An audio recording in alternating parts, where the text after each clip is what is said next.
All right, perfect. So welcome everyone here. Let me get this to full screen. Let's see. Yeah.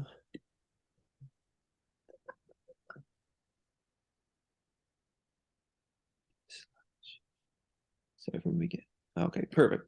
So I wanted to go over some information on training, stuff that I've picked up with schooling, with exercise science being my undergrad, and then since I got into cycling, just really picking up everything that I could for endurance training specifically. So hopefully I'll be able to pass on a few nuggets here, and maybe help people with starting out with training, especially people who don't have the exercise science background with schooling that I have here.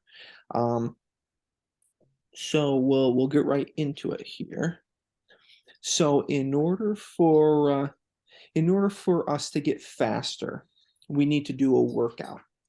Now, that workout can be based on a number of different body systems that we're trying to focus on. It could be something short, something long, but really we need some sort of workout on, like, looking at it from a 1,000-foot view. Okay, so that workout will put stress on the body. When we have stress on the body, that triggers a production of stress chemicals that start with um, some inflammation markers, um, also cell signaling telling the brain that there is some muscle damage or those micro tears.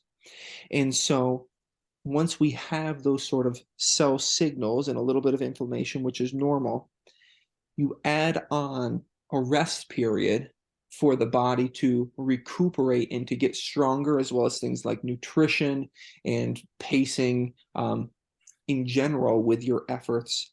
And then we're basically left with adaptations or adaptions that will help make us faster. Um, Now there are multiple systems, what type of workout to stress different systems we'll go over here in a little bit, and kind of where we want to be focusing on throughout the year, because obviously now at this point in time over the winter, we don't need to be doing VO2 max efforts, right? We don't need to be doing super anaerobic, super really hard efforts at this point. We want to be working on more aerobic efforts, or basically we need oxygen, those slower, longer efforts, um, which tend to help improve over time, where those shorter efforts are, uh, they do get you faster, but they also start to plateau relatively quickly within about 6 weeks or so. All right. Let's go to that next slide. So the overall picture here, we need to balance stress. If we did a hard workout every day, we probably actually wouldn't, we'd get faster to a point, but then we'd risk burnout. So too little in terms of stress, and there'll be minimal improvements, right? If you only do 5 minutes a day at endurance pace, you're really not going to improve and get faster. But we also need to be mindful, because too much will lead to injury, fatigue, burnout, which is actually quite common, especially people who are starting to get into racing and who are trying to get faster, because there's that saying or that thinking that if I work harder, I'm going to get faster. I just need to keep on working harder. I just need to keep on working harder. But you might actually need to be working a little bit smarter with your pacing when you're doing things and the type of work that you're doing here. So if you do too little, it's not enough. If you do too much, it's too much. So we're really looking at this stress window. So if you start at the floor, you're not doing enough. Once you get to that windowsill, that's when you're starting to hit that minimal effective dose. That's where, when we are doing the work, we're getting some good adaptations from it. And then we reach the top of the window, and above that, we're doing too much. Yes, we are getting more stress in the body, and you will see a little bit more adaptations, but the amount of stress along with the amount of adaptations you're getting, uh, they don't align. Your body will become too fatigued and basically won't continue to be able to get faster here. So a minimal effective dose, we're looking at trying to get every day or at least every other day at least 45 minutes of zone 2, and we'll get into how to calculate the zones. I use 7 zones. People tend to use 6 or 7 in the sort of model that I tend to follow here. So that's zone 2. That's a comfortable pace that is like your endurance pace for 45 minutes. That's really where we see a minimal effective dose. So basically the minimum that you have to do to start seeing some good improvements of your aerobic system. Okay. Now I talked about cell signaling a little bit. So basically we have 3 different main systems with the body to produce power.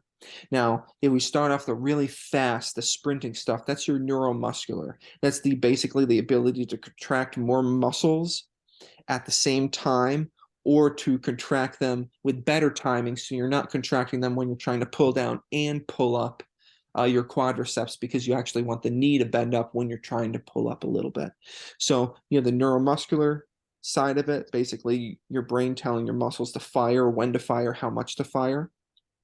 Then we have the anaerobic system, so that's going to be where it's not sustainable. Okay, we're producing the energy, we're breaking down that in the body, we're producing the energy to do those really hard efforts, but we're not able to basically sustain that. So basically when we're doing those sort of hard efforts, we're looking at typically around 45 seconds up to 3-4 minutes.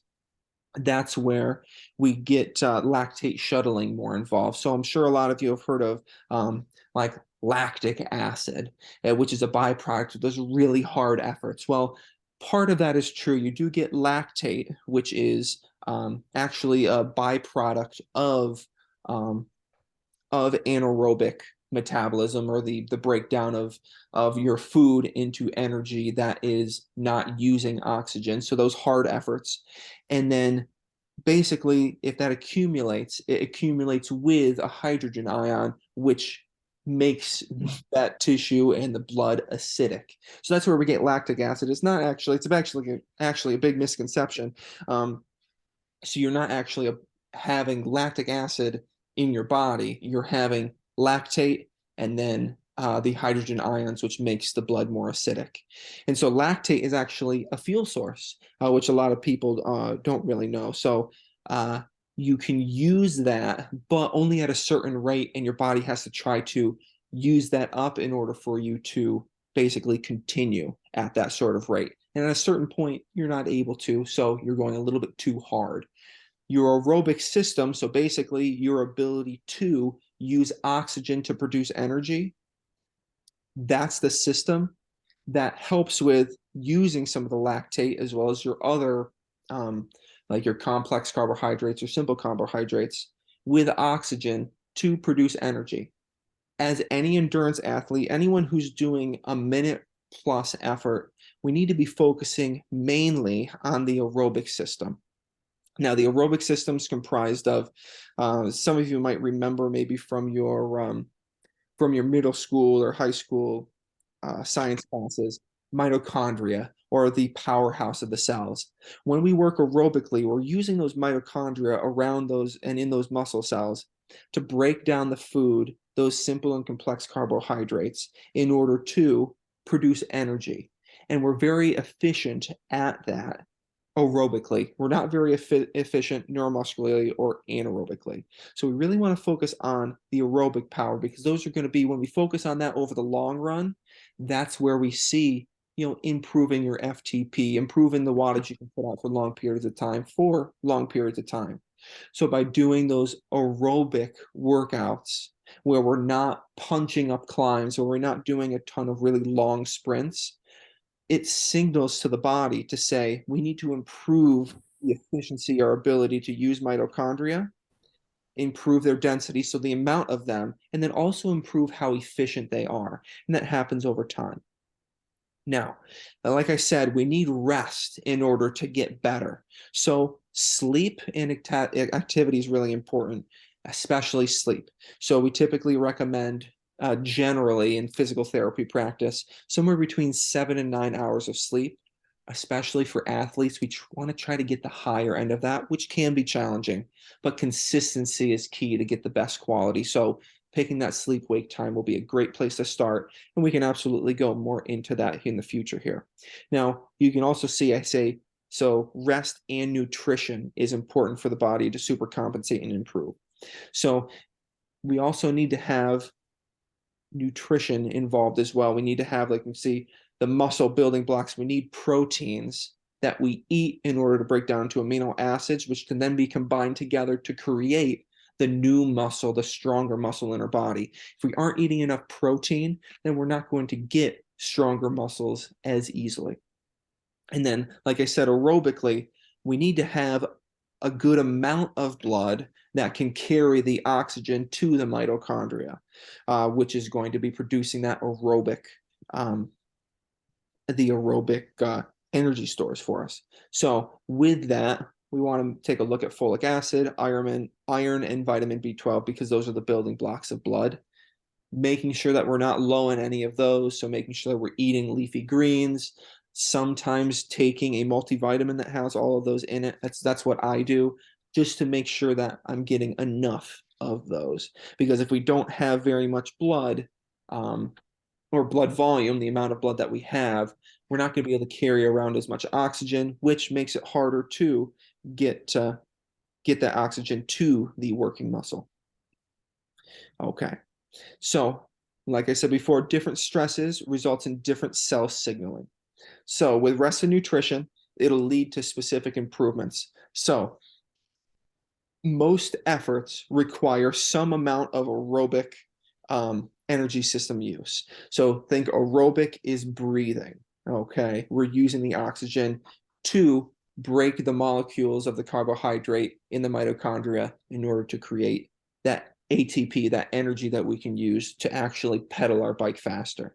So it's used on a sliding scale. So when we are basically just actively, we're only doing 50 watts on the bike. We're basically just spinning out the legs, super easy, literally very minimal effort. We're using pretty much all aerobic.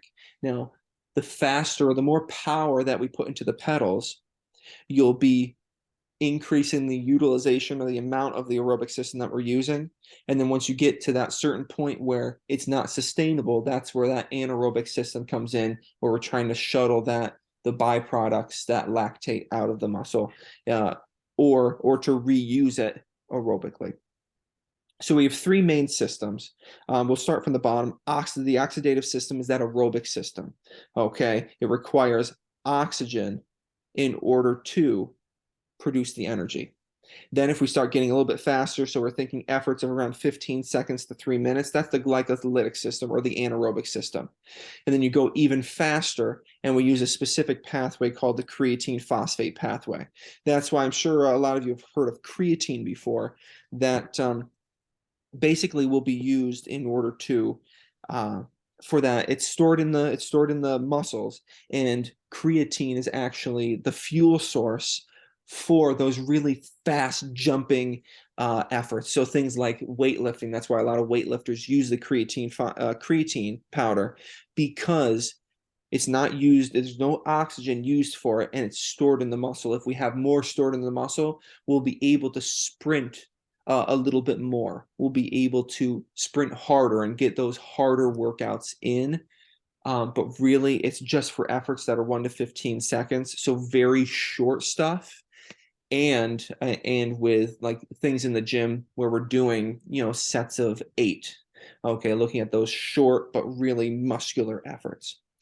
All in all, the vast majority of efforts, anything above 15 seconds, uses oxygen at some level. When we hit 15 seconds, you're going to need to breathe if we're sprinting all out, or else you'd pass out. So the more we improve our aerobic system, that oxidative system, the better we're going to be overall. Important that once we get closer to competition, that we do focus on the glycolytic, the creatine phosphate system, but that's going to be for your race winning sprints. That's going to be for making those 3-minute efforts to get into the right moves or to not get dropped. Okay. But the focus is definitely aerobic. So when it comes to training, each session should have a purpose. Now, if we're talking to juniors about this, it's a little bit different because we do want to be focused on a little bit more fun. Okay, some solid training can absolutely be great. Some structure can be great. We want to be looking at some fun thrown into all of that. So that's also something we want to look at. But when it comes to serious training, and again, it can be on a sliding scale, you don't have to be 100% serious. You can just be starting out with this, and that takes time. We want to have a purpose to stress a particular system to get a clean and clear stimulus and outcome. So because there are those three different systems, if we work all three of them, we tend to get a lot more fatigue and we don't get as much bang for our buck there because there are multiple different cell pathways that are active. And so it muddies the signal. It means that that really hard work that you did will then get brought back down a little bit and it won't be as effective.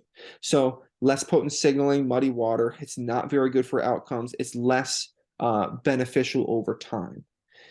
We can structure it to get some high intensity and low intensity in the same ride, but how we do that is important to make sure that we're not muddying the signal.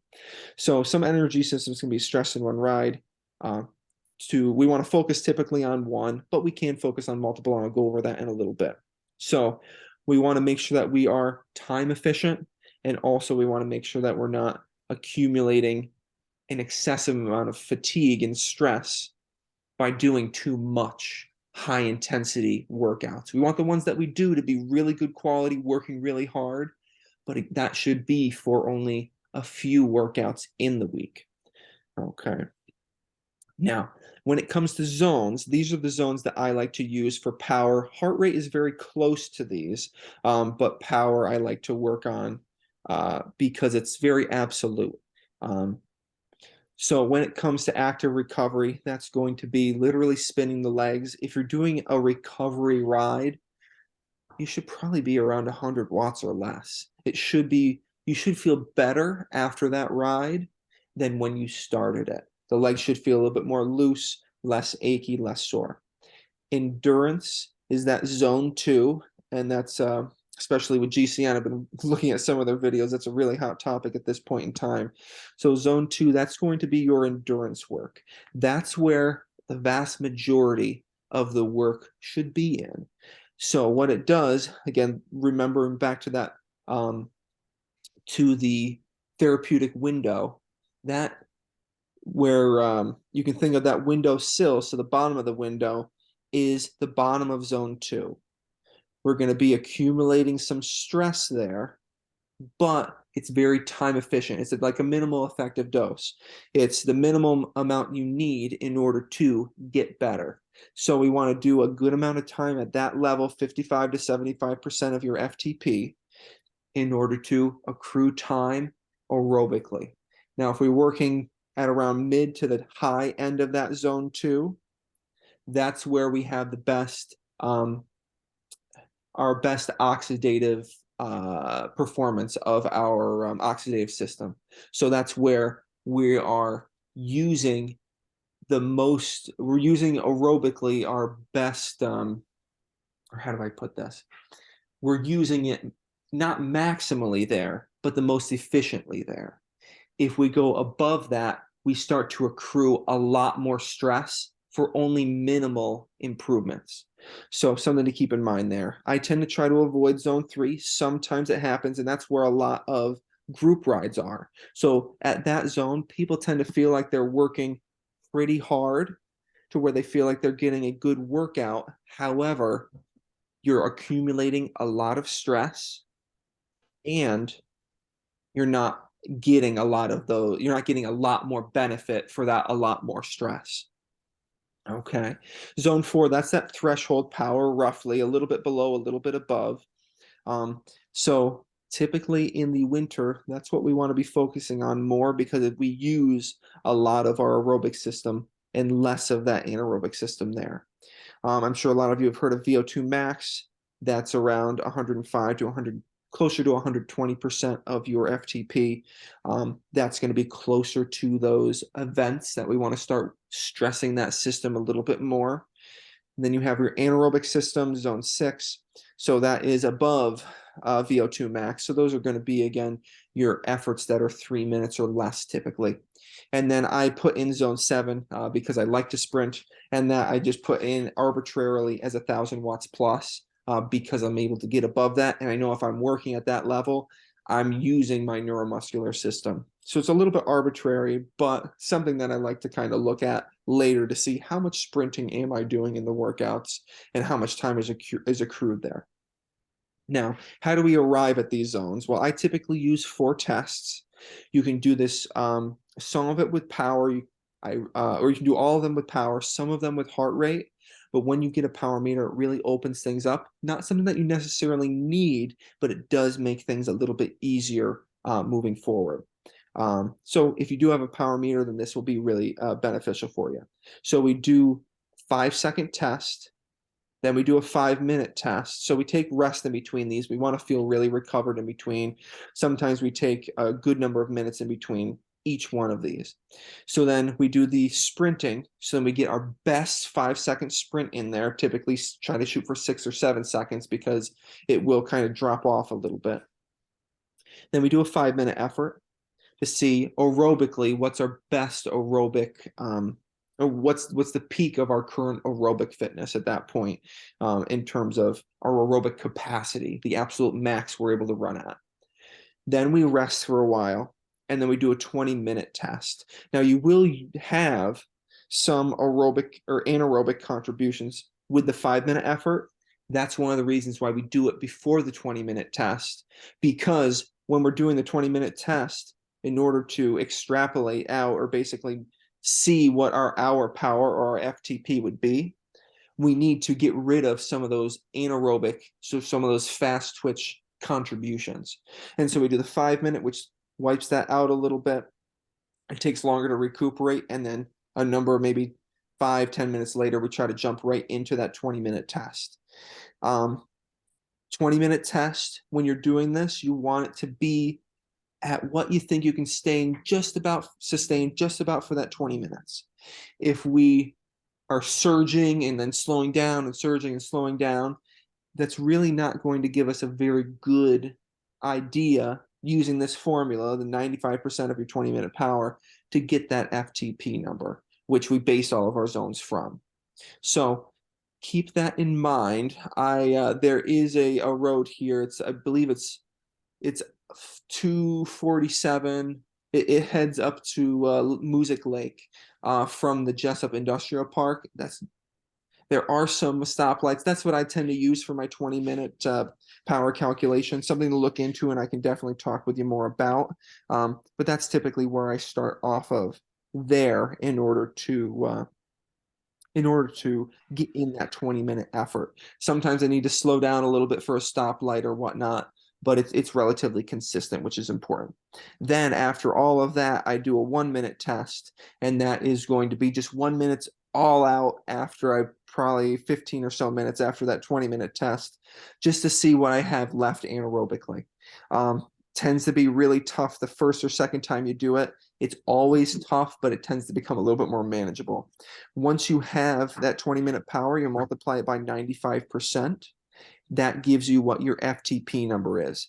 And then you take 1% to 55% for your active recovery, 55% to 75% of your FTP for your endurance zone, and so on. And that gives you a good idea of the zones where you should be in each zone in terms of your wattage. So when you're going along, I want to be staying in zone 2.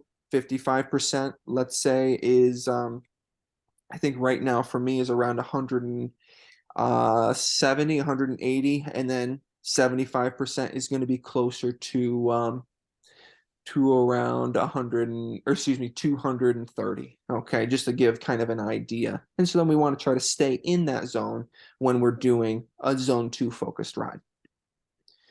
All right. So there are some rules of thumb, like I said, to avoid mixing cell signaling. So that's where we muddy the water if we don't do these correctly. So when we're doing a zone 2 workout, so an endurance workout, it's okay to add in an occasional, very short duration zone 7 effort. So that's that maximal sprint. With the caveat of after we do that 6 seconds, no longer than 6 second sprint, we're using that creatine phosphate system, and then we go right back into endurance. We want to give ourselves a little bit of active recovery. So we're doing zone 2, then we do that all out sprint for 6 seconds or less, and then we go we basically do active recovery until our heart rate gets back down into where we are for zone 2, that 55 to 75%, and then we continue at zone 2. If we keep the heart rate high after that sprint, then that starts to muddy the signal. And so that helps get us in a little bit of neuromuscular, especially in the endurance phase, to help the brain basically say, okay, we need to use more of our muscles when we're doing that zone 2 work. We want to try to avoid doing intensity right at the beginning of rides if it's going to be an endurance ride or a zone 2 ride. So just like if we do that zone 7, so that sprint, and then we don't let the heart rate come down, it'll muddy that stimulus. So basically we'll be accruing more stress for less work. And so that's so then we don't get overly fatigued and burn out. Now, if we're doing lifting, which I think lifting can be good, especially compound movements, you're thinking squatting, deadlifting, starting off with small weights, working our way up, using the correct techniques. We want to avoid lifting before zone 2. So basically, if we lift and then we do that endurance work, it muddies the water a little bit. And basically, that zone 2, that endurance work, if you do that right after lifting, then that will take away from the cell signaling for you to get stronger from the lifting. Okay. So we want to try to use at least 6 to 8, or I say double days, 4 to 6 hours, if not a little bit longer, if we're going to be doing lifting and endurance work. Okay. Now, if we do a zone 2, so this next line, if we do endurance and then we do strength right after, that actually it won't help you with significantly improving your strength, but it does help you improving the stimulus for your endurance work. So if you do endurance work, then lifting or sprinting, that actually will improve the cell signaling for your endurance to help you improve your endurance more so than just doing endurance alone. Doing double days, like I said, separate them by at least 4 to 6 hours, if not a little bit longer. So just keep that in mind. Most people won't be doing double days at this point until you get a good amount of volume in. So basically, I say once you get to that, kind of start getting to that bridge, definitely talk to me more to see what we can do to help get you to do that all effectively so you're not wasting your time. Okay. So looking weekly, so we have a few different rides. We have a recovery ride, and you can see the benefits there, basically to help you feel better after a really hard workout, especially if your body's especially fatigued. All right. Then we have zone 2. So around 80% of your days that you're working out should be zone 2 level. So if you're riding 5 days out of the week, 4 of those days should be relatively low level doing that endurance work so you don't get burnout. Typically, we recommend 1 to 2 high intensity days, or those hard days, which is this third type of workout here. So basically, we don't do a lot of intensity, but when we do, our body's able to do it really hard. Okay. Let's see here. So we got 10 more minutes here. Good to know. Okay. So hard days, do them hard. If we do the 80% of those workouts, so those 4 days out of the 5 in the week, if we do those a little bit too hard but get into zone 3, that means when we try to go really hard, our legs just won't have it. Okay. So we'll be doing zone 4, zone 5, zone 6, and zone 7, depending on the time of year. Typically, when we are just in the preparatory phase, so we're building, there's not building's a poor word. If we're in the base period, so just improving endurance, we tend to work on a lot of zone 2 lifting and zone 4 efforts. But again, we're not doing a lot of zone 4 It's basically just to keep our bodies able to do those harder efforts. So then we're able to build that FTP up, build our aerobic base up. And then also skill training is important. So cornering, group skills, that's where on weekend rides, it's okay to do one of those mixed sort of events or not events, but well, I guess events or training rides or group rides, because there is some benefit that you can get from that in terms of being close to people, getting used to pace lining and stuff like that. So although it's not necessarily specific training, you can at least focus on skills training for that, which definitely is beneficial, especially when you're not used to riding with people as much. Okay. Nutrition. Like I said, protein's very important, but when we start eating a little bit before, during, and after rides, incorporating simple and complex carbohydrates, we do make significant improvements. Okay. So we typically want to try to just start off small, but building up to 60 to 90 grams of carbohydrates in rides that are over an hour long can significantly improve our endurance over especially longer rides, 3 hours, 4 hours, 5 hours, where we're able to really accrue a lot of that solid endurance stress. So starting to eat a little bit, that can be sugar in your bottles. That can be Tang, like I like to use Tang in my bottles. I'll use Kool-Aid. I'll use lemonade drink mix. I'll also use Gatorade. All of those things, if we can get that in consistently, will be topped up and our body's going to use them. It's not going to turn right into fat. Our body's going to use that in order to help us keep riding at that solid level for longer. Okay, so it can accrue more stress and do so feeling better as well. And now post ride, so after we finish a nice long workout or a short intense workout or whatever workout you did, even a recovery ride, think sugar first. Okay, so if you're going to have that soda, great time to do it. If you're going to have a smoothie, perfect, because there's some great sugars in there. Okay, that's when, if you want to have a little sweet treat, it's the perfect time to do it because our body needs to refill our sugar stores. If we're riding at 100 watts, we are going to be burning definitely more than we can consume.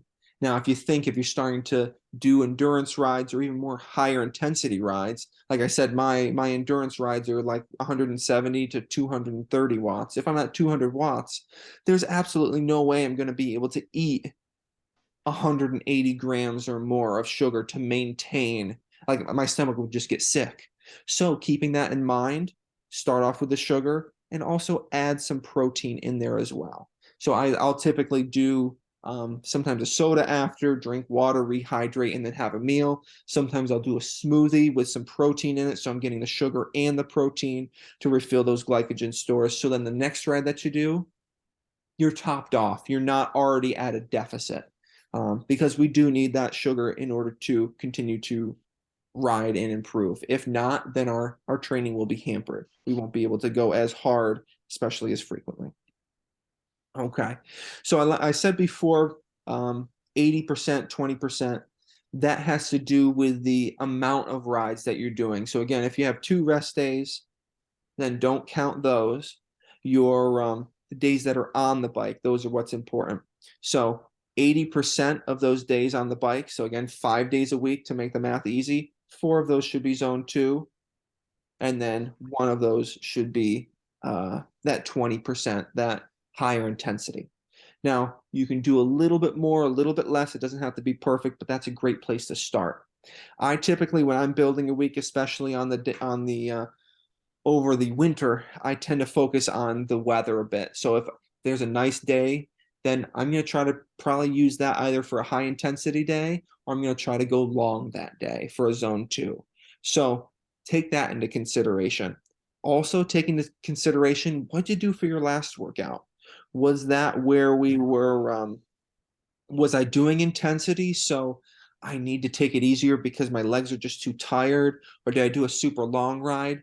You need to kind of use common sense and say, if I just did a really long zone 2 endurance ride, my legs are going to probably be tired. So probably doing intensity the day after is probably going to be really tough to get that quality in. So maybe use a recovery ride or maybe do a 45-minute, an hour zone 2 ride instead, and then see where your legs feel the next day. So basically, we want to rest before intensity and then do your endurance after the intensity. So ideally, at least 6 to 8 hours after. I said 4 to 6 before, somewhere there. If you're doing double days, if not, do it the next day. All right. So do your intensity, then endurance, and rest. Okay, so that's kind of how I build my week. Um, let's see. So intensity, like I said, it should be planned out throughout the different parts of the year. What you do when. So base, what I'm doing right now, a lot of zone 2 volume. I'm doing intensity at zone 4. I'm doing some lifting and I do very short, those 6-second, really sharp sprints there. All right. Now, once it gets closer to the season, once I'm about 6 weeks, 7 weeks out, even up to 8 weeks out, depending on how big the build is, then I'll start to maintain the zone 2 and I want to increase the intensity. And then I'll start to taper and maintain those that higher intensity throughout the week. Then once it gets to be 2 weeks or so, 2, 3 weeks before, that's when I start doing the really high intensity, the zone 6. That's your anaerobic work. Reduce the volume that you're doing so you can start to peak for that event. And so that's at a 10,000 foot view. That's what we want to be looking at. All right. We also want to be looking into the future and prioritize the events we're doing, not necessarily races, but that's what I typically do, looking at races. This is a race I really want to be good for, so I'll plan my season around that. You can't peak from March till September, right? So you need to pick and choose when you're going to be at your absolute best. Still try for good results elsewhere, but try to be at your absolute best at specific times. And I can definitely talk to you more about the options for that. But you'll want to prioritize which ones are your A races, your B races, your C races, and also look at goals for achievements, whether you want to win your first race, and take a look at process goals as well. Now's the time to do that. Do I want to get this sort of watts per kilo? Do I want to hit this 20-minute power? Do I want to be consistent with my training is a big one. Consistency is definitely key. Okay, and that brings me right into my last slide here. So last and most important, consistency. So especially with endurance, if we do too much at once, we go above that therapeutic window, we'll start to fatigue and then we won't be able to keep up with the work. Our body will go into survival mode and we won't improve, or we'll only improve in a small amount. So keep that in mind. Little bits slowly built up over time. Blood volume considerations. If we miss multiple days in a row, our blood volume actually reduces, which means we won't be able to keep up with the work that we're trying to put out. We have less blood volume, which is reducing our performance in general. That's why consistency is so important here. All right, so I'm going to end this here. I'm going to put up another Zoom if you guys have any other questions, but it looks like it's going to end the call here in a second. So reach out to me on Instagram, and I will put up another Zoom call here if you have any questions, and we can go from there. All right, thanks, guys.